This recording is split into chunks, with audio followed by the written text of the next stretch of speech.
Bang Koboy minta Bapak Kajari Biruin untuk turun ke setiap desa-desa di Kabupaten Biruin. Karena banyak dana desa yang tidak jelas. Bahkan rapat pertanggungjawaban pun tidak pernah diadakan di setiap desa. Maka mohon Bapak Kejari Biruan untuk menindaklanjutinya. Mohon Bapak, kata Bang Koboy, kombatan gam. Ya, Mbah. Assalamualaikum, Pak Kejari Birun. Memang kan, hai pudah pegah teman. Pada duduk, anak bud lain daripada tamu pak terus pun. Tak kun ke poyo, tak kun ke poji.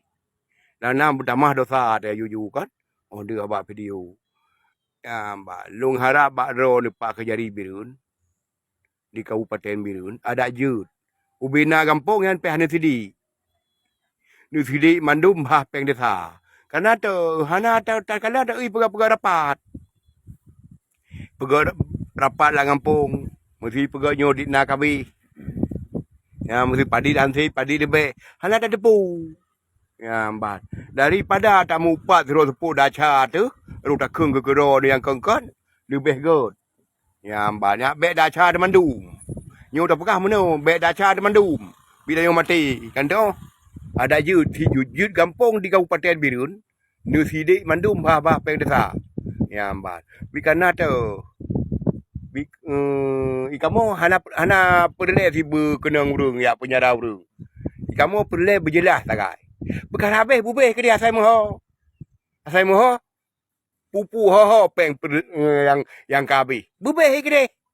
Tapi benalah rapat lalang desa, jujur desa benar. Nyo tak kalian hana. Makanya Pak Kejari lu mohon makro nu kita nyo ya bek dosa temandum karena kita nyo mati tentu tahu ba Allah ke dalam kubu gahadap li Allah. Ya, Mbak. Makanya nu tolong Pak Kejari nu usut tuntas jujur kampung di Kabupaten Birun. Yan harapan kamu.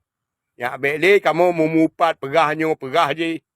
Supaya kita yang senang mandum aman hana tak mupat. Bil mupat paling berat dosa tu. Aduh dah pegah ke ni. Pegah le urang je hendak dengar teu kalau tak saut kalau minta yang hana mempupi. Nyo nu tolong Pak Kejari yang kelagayan. Nu usut bina kau kampung-kampung lam Kabupaten Birun. Hai teu Kabupaten Road menteng. Beda pegah Kabupaten kau. Ya ada je nu usut di Banjara. Peng juju kampung Bumoho dan bek ni trip li. Karena tu, hai dia temu Pak Kajara tu. Dosa tinyo ko lebih kamu tambah dengan tayan. Ya, bantu dame karena kecil. Bang karena kecil merupa-rupa hai. Le merupa-rupa hai. Kahana pega-pega rapat le. Le aliran pu katru selama le dame. Le aliran mupat urung tu. Mangkang kakon dosa tu. Ya, Pak Kejari nu tolong lagi yang betul. Terima kasih Pak Kejari. Assalamualaikum. Nih.